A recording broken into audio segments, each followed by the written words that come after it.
ఇంకా బోల్డ్ అంత గోడ, ఇంకా ఫ్లవరింగ్. మనం డిసెంబర్ అంటే దగ్గరకు వస్తూనే ఉన్నాం, నవంబర్ 15కి సగంలో పడ్డాం. సో డిసెంబర్ నెలాఖరు దాకా కూడా ఇందులో పత్తి కాయలు కాస్తూనే ఉంటాయి, పత్తి పొగులుతూనే ఉంటుంది. నాకు తెలిసి క్వాలిటీ పత్తి. బాగా లేట్గా వేసారు కదా వేయటం కూడా మీరు? అంటే అందరితో పాటు వేసాం స్వామి. అందరితో పాటు వేసారా?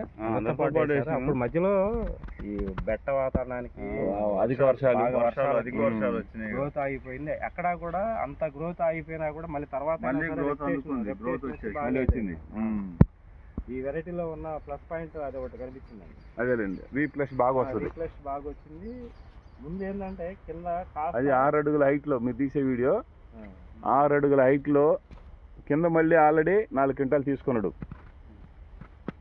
కింద కన్నా కాయలు బోల్డెన్ ఉన్నాయి, కింద కన్నా ఎక్కువ ఉంటాయి కాయలు. ఇదిగా ఉందండి. ఎంత చక్కటి ఇంకా ఫ్లవరింగ్ పూత పుచ్చు అనేది ముఖ్యంగా ఆ వీడియో అది కూడా తీసుకోండి. పుచ్చు ఉందా ఎక్కడన్నా? లేదు స్వామి, లేదు. పుచ్చు ఎక్కడన్నా అనిపించింది అసలు? లేదు రమేష్ అన్న, పుచ్చు అసలు ఎక్కడా తగలలేదు ఇంతవరకు. పుచ్చు అనేది లేదు అసలు, ఇప్పటికైతే ఎక్కడ ఒక కాయ కూడా తగలేదు. మెయిన్ గా ఈ ఇత్తనంలో అతి ముఖ్యమైన మంచి లక్షణం ఏంటంటే పుచ్చుని బాగా గులాబీ రంగు పుచ్చుని బాగా తట్టుకునే, అంటే పుచ్చు వచ్చే టైంకి దాదాపుగా సెట్ అయిపోద్ది. ఈ యొక్క లక్షణం మంచి లక్షణం అనమాట, దీనికి ఉన్నటువంటి మంచి లక్షణం. ఈ ఇత్తనం బాగా సక్సెస్ అయింది అనుకోవడానికి పుచ్చుని బాగా ఎస్కేప్ పుచ్చు వచ్చే టైంకి దాదాపుగా కాపు అయిపోతుంది. మేజర్గా ఫస్ట్ క్రాప్ ఏదైతే ఉందో ఆ పుచ్చు వచ్చే టైం కల్లా ఇది మొత్తం కాపు అయిపోయి ఉండటం వల్ల పుచ్చు దీన్ని ఏం చేయలేకపోతుంది.